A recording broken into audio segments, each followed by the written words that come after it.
All right, so what we are going to be looking at here is absolutely fascinating. It is nothing short of pure fascination. This is super interesting. I don't know how I missed this, how I went off on this. This came out months ago, but I had just seen a clip of this, and it was so fascinating that I had to talk about. So you guys know Ben Shapiro has his Sunday special show, which he brings on a guest every Sunday. He's had people like Joe Rogan, Sam Harris, Rafe Dubin, and a bunch of those other guys. This one was with Tucker Carlson, and Tucker Carlson and Ben Shapiro have a little bit of quite a big disagreement, honestly, in my opinion. And we're gonna look at them talking about that here. But first, I do want to say that if you want to support the show, you can check out the Patreon page, patreon.com/theprogressivevoice.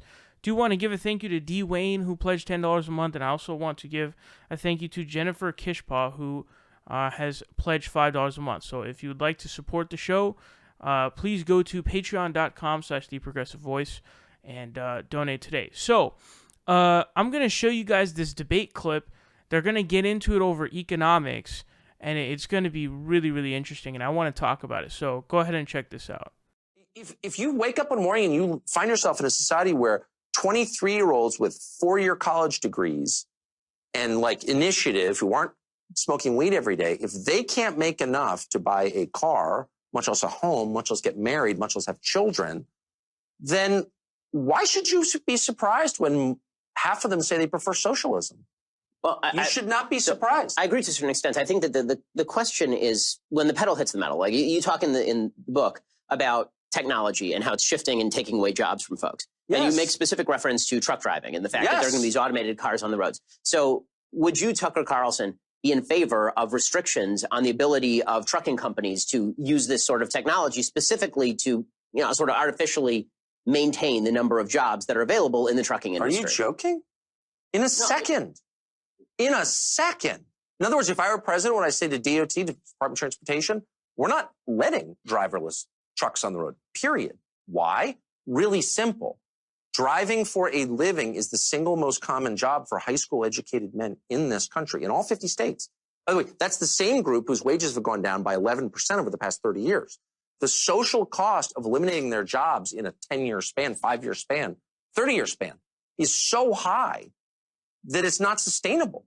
So the greater good is protecting your citizens from, look, capitalism is the best economic system I can think of. I think that anyone's ever thought of, but that doesn't mean that it's a religion and everything about it is good. No, but there's no Nicene Creed of capitalism that I have to buy into. What I care about is living in a country where, decent people can live happy lives, actually. And so, no, I would say immediately, no, are you joking? And I maybe would make up some pretext for public consumption, like, oh, they're dangerous. The technology is not quite finessed. No. But the truth would be, I don't want to put 10 million men out of work because you're going to have 10 million dead families, and the cascading effect from that will wreck your country. So I'm going to ask about the limiting principle there in just a second. So back to the technology question. So it's fascinating to me that you're so willing to restrict technology in this particular area, not because it's not a justifiable policy. Not willing. Eager to. Yeah. Thrilled to do that. What's the limiting principle? Because obviously jobs are lost in industries through creative destruction and have been for the entire time the free market has existed. Right? I mean, wheelwrights lost their jobs when the automobile was created. What's to prevent this principle that you're speaking up from just becoming Ludditism? That technology is destroying jobs. Well, I don't think Ludditism is insane. I mean, there were massive costs to the Industrial Revolution. But you say you're a fan of capitalism and development. We wouldn't have all the cool stuff we have, right? I mean, look, I'm for capitalism. I'm for machines. Right. They all but guarantee I'll live way longer than my great-grandparents. I get it. I'm for machines, okay? I'm just saying that there was a cost. Half the world was enslaved for 70 years under Bolshevism because those countries didn't manage, I would argue, the transition from an agrarian economy into an industrial one. That's what that was, okay? So we're on the cusp of a completely transformative revolution, as or more transformative as the Industrial Revolution. And no one is trying to take control of it at all or figure out how to channel these forces into an outcome that we want to live with realistically. And because they're not, you're going to see reactions, and you're already seeing reactions against this stuff that are flat out extreme. So the model, again, is Teddy Roosevelt, who was a capitalist, a patriot, a man of deep faith. He was not anti-business, and yet he restrained American businesses. He broke them up and was hated for doing it in the service of a higher goal, which was a stable, happy country where the traditions could be preserved. If he didn't do that, there's no telling like what would have happened to the wobbly, the IWW or whatever. We could have gone in a totally different direction. I mean, so I will admit I'm not a Teddy Roosevelt fan, and I would have opposed the trust busting. But when it comes to the sort of politics we're talking about, I guess my major question is it a contributing factor to societal unrest to tell people that politics is to blame for the problem? Are we then on political messianism? The idea that if we just change a couple of policies here or there, then we'll be able to fix everything. When the reality is that, as you talk about a little bit in the book, what we may be suffering from is an actual spiritual malaise. And maybe economics has something to do with it. I would argue that it has a lot more to do with a generalized move away from social fabric driven by all of the factors that used to exist in churches and all of these things. And that if we are going to maintain both freedom and stability, the John Adams formulation was that this Constitution was only built for a moral and virtuous people. It wasn't built for any other. Got it. There are two ways to actually tackle that. One is to say we are no longer moral and no longer virtuous, so we have to change the freedom. And the other is to say, well, if we want to maintain the freedom, we have to become moral and virtuous again. And I wonder if we as public figures, because we're in the same business more or less, where we ought to be putting our focus. Should we be putting our focus on justifying people's fears about the economy and suggesting that a political messiah is around the corner? Or should we be saying to people, listen, temporary stopgap, perhaps we can stop technology from advancing. Perhaps we can stop trade from eating your job. Or should we be saying to people, listen, America was built by folks who crossed mountains to go to the middle of nowhere in pure risk. And you are guaranteed nothing in the United States but the adventure of your life. There are 7 million unfilled jobs. Maybe we need to actually move. Maybe you need to go to North Dakota and get a fracking job. Yeah, leave your parents' graves in the town you grew up in and move to some soulless city and become a cog in some thing. Well, that's the biblical mandate. Leave the land that you've known and go to some place for adventure. I don't know. It's a mixture of both. And I would, to answer your initial question, anyone who argues that any of this is going to be fixed by a person or a bill that makes its way through Congress or a new Supreme Court justice is lying to you. That's a grotesque and dishonest oversimplification of the sort that politicians and, by the way, talk show hosts specialize in. And so to the extent I played a role in lying about that, I'm sorry. I never want to be that guy. I always want to acknowledge how complex and multifaceted all of these problems are, because they are.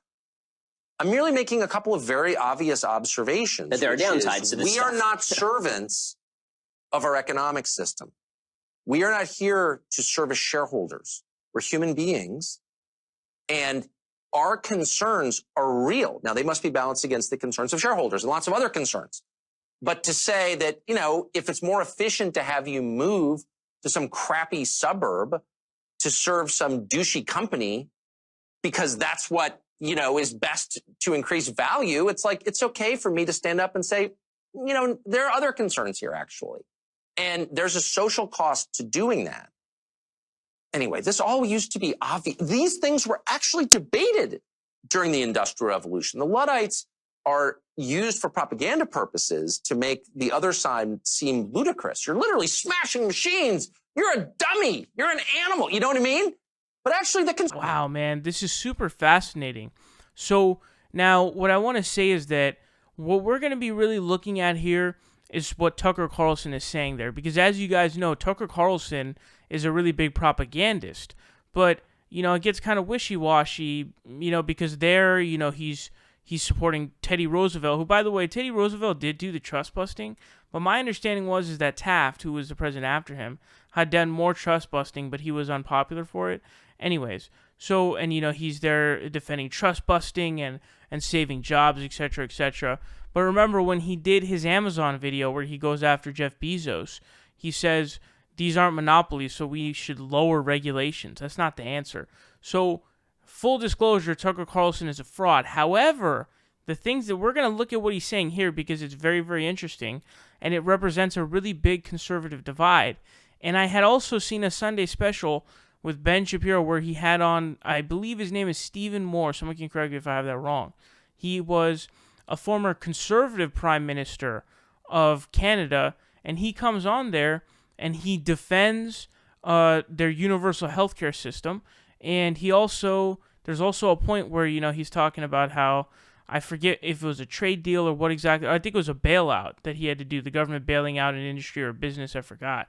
Most likely it was an industry. And, he's basically saying, okay, well, I have the option of basically, a government intervention in which I save like 100,000 jobs or not.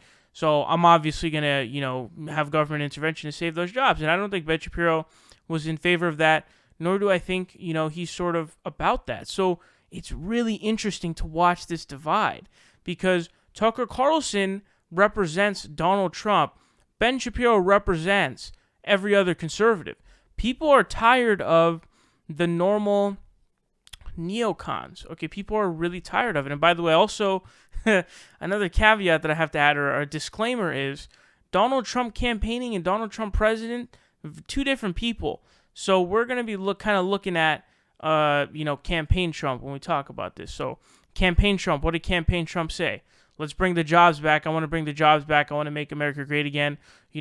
I'm not going to touch your health care, Social Security, and people in West Virginia who are in these town halls with Bernie Sanders are saying we voted for Trump because we thought that he was going to bring us health care and bring our jobs back.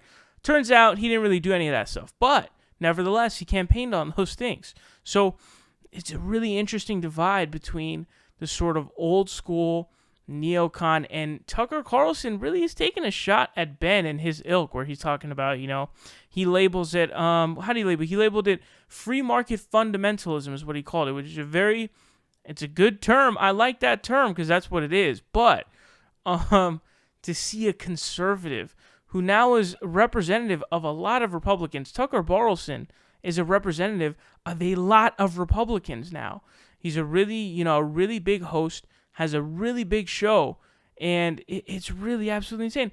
And if you go through the comment section, virtually every single person is in agreement with Tucker Carlson. They're saying, my Tucker Carlson stock just went up. My stock for Tucker Carlson just went up. My respect for him went up. Tucker Carlson cares about the average Joe. Ben Shapiro. And there's a lot of, anti-Jew stuff, which is, scary shit. But anyways, there was nobody who's defending Ben Shapiro there, basically, is what I'm trying to tell you. So there's a really big divide that's coming up in this. And when you hear Tucker Carlson talk about, the industrial workers of the world, the IWW, or how labor unions have gone down, or how I think he said that, the value of labor has gone down. He's talking about whether or not they get into it about the whole issue of whether or not we should stop technology increasing and advancements in technology to save jobs. Now, here's also something interesting, though. So Tucker's saying, yeah, let's stop. Like, if I could, I would stop the technological increases and advancements in order to preserve the jobs, because as a country, you can't have a shit ton of people unemployed.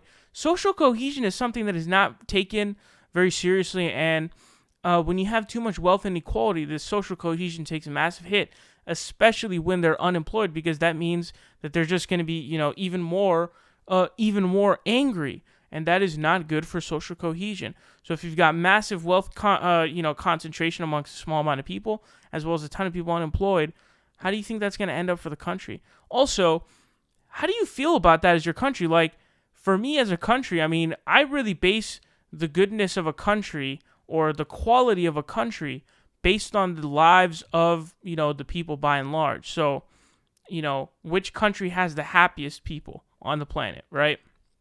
I think usually it's Denmark or Norway or one of those Scandinavian countries. So, we should be sort of trying to go for that. We should be trying to get to number one on that scale. But when he talks about technology, another route that could be taken is we could find a way to basically have it so that technology just knocks out all those jobs anyways. Like, take them, but then we have to redistribute wealth in a way that people don't need to be doing those stupid jobs. Because what is the purpose of, we should transcend the nonsense of having people have to do these kinds of, 9 to 5 robotic jobs that human beings are doing, which is basically just like, just fucking shackle life. Who wants to do that kind of stuff? You know what I'm saying? Like, people want to do interesting shit. People have passions that they can't make a living off of, despite it having, usually there's some sort of value that is given to society based off of it, but there's just no way to make money on it because of the profit motive and all that other nonsense that ends up convoluting and polluting this whole situation. But if we can find a way to basically have technology advance so that all those jobs are gone, but now we redistribute wealth from all the tech, oligopolies and technocrats and monopolies and shit, and all the CEOs and insanely rich people, to where people can now do their passion jobs, that's an ideal society, in my opinion. So I don't even know what Ben's idea for the future even is, like the technological increase. Like, if you have a technological increase, you have to do something. Tucker Carlson wants to say, if I could stop it, I would, to keep the jobs. I think we should move towards a society where, it's essentially inevitable at this point that jobs are going to be taken up by automation. So this is a great opportunity. I think I had even heard like Sam Harris talk about this. Sam Harris was like, well, yeah, people can do, think about all of the potential that there is for valuable things that can be given to society through their work. People don't want to be doing those 9-to-5 dead jobs at office desks and fucking sitting there all day doing shit they don't want to do. People don't want to do that. People want to do stuff they enjoy. You know what I mean? Like, and there's so few people who are fortunate enough to be in the circumstances and have the opportunity to actually do what they want for a living, due to different circumstances. And so, we should be able to find a way to redistribute wealth into some way, because there'll be too much wealth concentrated amongst too little amount of people to where it's unsustainable. So that I found super, super interesting. Also, another thing I observed in that whole conversation is Tucker, where as he's explaining himself, he has to constantly keep putting in. He has to keep going. Well, do I believe in capitalism? Yeah. Do I want people to take stuff? No. I don't want someone to take my stuff. Yada, yada, yada. Every single thing he's saying, he has to throw in that caveat, which is really interesting to me. I don't know why. And then Ben Shapiro goes, well, regulation is basically taking money away from people.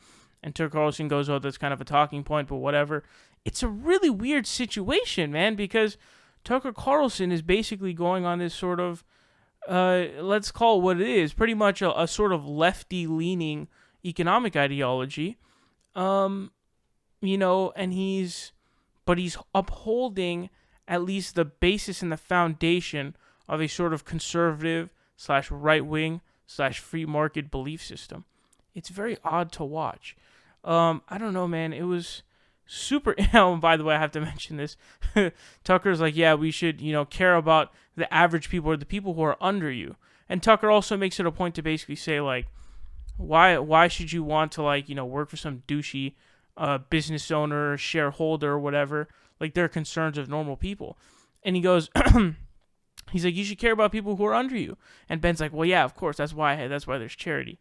Dude, you don't care at all about poor people. Charity is a lazy, dumb excuse to have, because that's never going to cover people. You need systemic change to actually help people.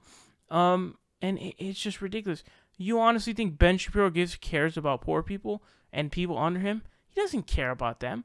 He's a robotic machine. He has no feelings. He has no soul. He's an asshole. I mean, he's not a good person. He doesn't care about normal people. And that's why, he is this sort of free market fundamentalist, as Tucker Carlson puts it. But anyways, I found that to be unbelievably interesting. So I want to know your guys' thoughts on this. And again, I want to say Tucker Carlson. Also, actually, I have to add this last part in too. A lot of what he's saying there ends up getting tied into race as well. So this kind of nationalist type of rhetoric, it ends up also getting tied into that. So you have to be careful with that as well. But all in all, let me know your thoughts on this down below.